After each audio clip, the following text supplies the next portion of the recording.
জিজ্ঞেস করলো যে মুহাম্মদ, তিনটা প্রশ্ন তোমাকে করব, যদি উত্তর করতে পারো তাহলে বুঝবো তুমি সত্য নবী। আল্লাহর হাবিব সাল্লাল্লাহু আলাইহি ওয়াসাল্লাম বললেন, তাহলে বলো কি জানতে চাও। তারা জিজ্ঞেস করলো মা হুয়া রূহ, বলো তো রুহু কারে বলে।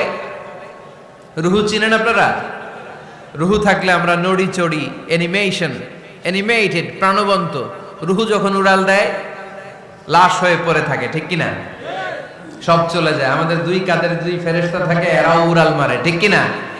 দুই কাঁধে ছিল যে তোমারে দুইজনা পাহারা, তোমারে একলা থুইয়া পালাইছে তাহারা। তোমার আট কুঠুরি নয় দরজা বন্ধ যে ওই হলো রে হলো মুখে আল্লাহ রসুল সবে বলো।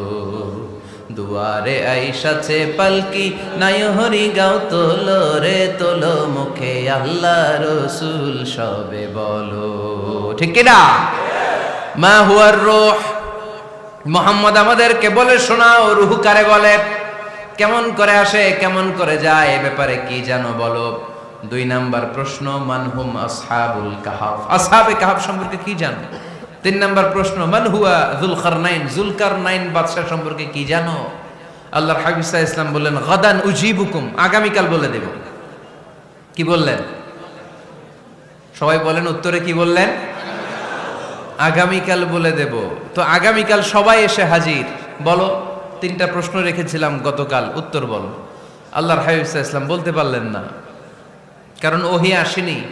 তিনি ছিলেন ওহী নির্ভর, ডিপেন্ডেন্ট অন ওয়াহি, dependent on revelation, guided by the ওয়াহি। তিনি এর পরের দিনে বললেন গাদান উজিবুকুম, আগামীকাল বলবো। এর পরের দিনে এরা এসে হাজির, উত্তর নাই। আল্লাহর হাবিব সাল্লাল্লাহু আলাইহি ওয়াসাল্লাম আবারও বললেন গাদান উজিবুকুম, আগামীকাল বলবো। এর পরের দিনে এরা এসে হাজির। এরকম একদিন, দুই দিন, তিন দিন নয়, টানা 15 দিন আল্লাহর হাবিব সাল্লাল্লাহু আলাইহি ওয়াসাল্লামের প্রশ্নগুলোর উত্তর করতে পারেন নাই। আল্লাহর হাবিব সাল্লাল্লাহু আলাইহি সাল্লামের নবুয়তি জিন্দেগিতে এত বিব্রতকর পরিস্থিতিতে তিনি কখনো পড়েন নাই। ইহুদিরা প্রতিদিন এসে হট্টগোল করে আর মক্কায় রটনা ছড়ায়, দেখো এই লোকটা যদি সত্যি নবী হতো তাহলে তো উত্তর করতে পারতো, ঠিক কিনা? যেহেতু উত্তর করতে পারে না, আসলে সে আসল নবী নয়, সে ভণ্ড নবী, মিথ্যা নবী। পড়েন না আউযুবিল্লাহ। 15 দিন পর আল্লাহ আয়াত নাযিল করলেন ওয়ালা তাকুলান্না লিশাইইন ইন্নী ফাইলুন যালিকা গাদা ইল্লা আইয়াশা আল্লাহ। ও নবী, ভবিষ্যতের ব্যাপারে সামনে থেকে যখন আপনি ওয়াদা দিবেন, ওয়াদা দেওয়ার সময় ইনশাআল্লাহ শব্দটা মিলিয়ে দিবেন। সুবহানাল্লাহ পড়েন। আল্লাহর হাবিব সাল্লাল্লাহু আলাইহি সাল্লামকে শিখানোর মধ্য দিয়ে গোটা উম্মাহকে আল্লাহ শিখাইয়ে দিলেন যে ভবিষ্যতের কমিটমেন্ট যখন দিব, প্রমিস যখন দিব, প্রমিস দেওয়ার সময় কি বলবো? কি বলবো? আল্লাহর হাবিব সাল্লাল্লাহু আলাইহি সাল্লাম ইনশাআল্লাহ বলতে ভুলে গিয়েছিলেন। এজন্য 15 দিন, টানা 15 দিন ওহী আসে নাই।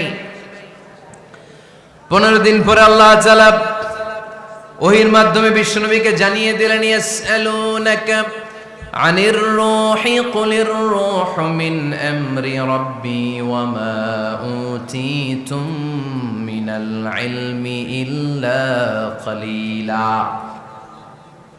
দ্বিতীয় প্রশ্নের উত্তরও জানিয়ে দিলেন আম হাসিবতা আন্না আসহাবাল কাহফি ওয়ার রাকিমি কানু মিন আয়াতিনা আজাবা।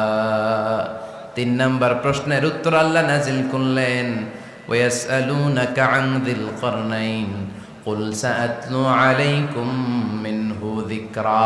পড়েন সুবহানাল্লাহ। এরপর নবী বললেন কাদের উত্তর জানা লাগবে, আসো জেনে নাও। রুহু হলো আল্লাহর আদেশ, আল্লাহর আদেশে দেহের মধ্যে রুহুটা ঢুকে আল্লাহর আদেশে বের হয়ে যায়। রুহুকে ধরা যায় না, ছোঁয়া যায় না, ঠিক কি না?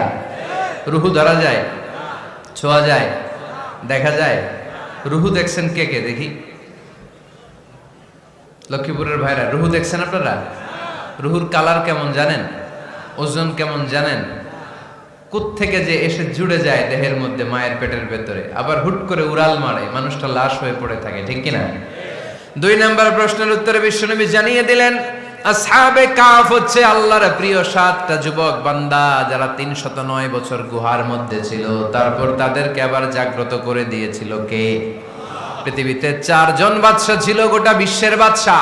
গোটা বিশ্বকে ডমিনেট করেছে, শাসন করেছে দুইজন মুসলমান, দুইজন কাফের। এর মধ্যে একজন ছিল যুলকারনাইন, গোটা বিশ্বকে শাসন করেছে। সুবহানাল্লাহ পড়ে। তার মানে আল্লাহর হাবিব সাল্লাল্লাহু আলাইহি ওয়াসাল্লাম মন গড়া কিছু বলতেন না। কথা কি বুঝতে পারতেছেন? তা না হলে এই 15 দিন বানায় একটা বলে দিতেন না? আমরা হলে কি করতাম? একটা প্রশ্ন করছে কেউ, কি করতাম আমরা? বানায় একটা বলে দিতাম। জানি না, এই কথা কোনোদিন আমাদের মুখ দিয়ে বের হয় না। জানি না, এটা বলতে আমাদের লজ্জা লাগে। কিন্তু ক্লাসিক স্কলাররা, আল উলামা আল মুতাকাদ্দিমিন, যারা হাজারো প্রশ্নের উত্তরে বলছেন আনা লা আ'লাম আল্লাহু আ'লাম, আমি কিচ্ছু জানি না। কি জানি? আমি কিছুই জানি না।